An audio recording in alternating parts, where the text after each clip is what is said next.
राधे राधे दोस्तों, आपको मैं भजन सुनाने जा रही हूँ भोले जी का। आपको पसंद आए तो कमेंट में ज़रूर बताइएगा। जैसे भोले जी बहुत भोले हैं, ऐसे हमारे पतिदेव भी बहुत भोले हैं।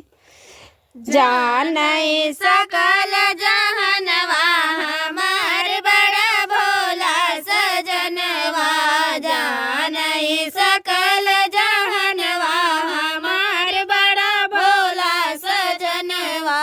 शीस जटा तन राख रमाए, शीस जटा तन राख रमाए। मथवा पर तीन नयनवा हमार बड़ा भोला सजनवा, मथवा पर तीन नयनवा हमार बड़ा भोला सजनवा। जानई सकल जहनवा हमार बड़ा भोला सजनवा। हाथ त्रिशूल कमंडल साजे, हाथ त्रिशूल कमंडल साजे। घुमड़ बड़ा मस्तनवा हमार बड़ा भोला सजनवा, घुमड़ बड़ा मस्तनवा हमार बड़ा भोला सजनवा। जानई सकल जहनवा हमार बड़ा भोला सजनवा। नंदी बैल पर आसन लगाए, नंदी बैल पर आसन लगाए।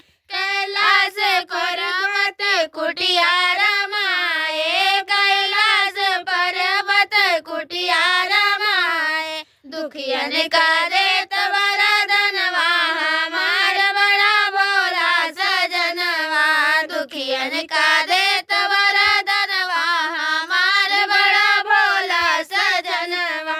जानई सकल जहनवा हमार बड़ा भोला सजनवा।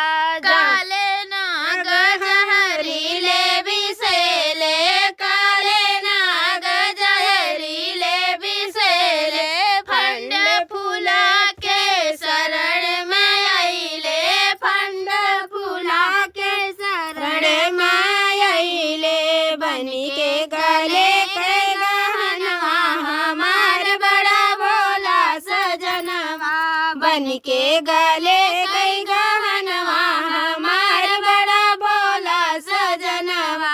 जानई सकल जहनवा हमार बड़ा भोला सजनवा, जानई सकल जहनवा हमार बड़ा भोला सजनवा। जय हो भोलेनाथ।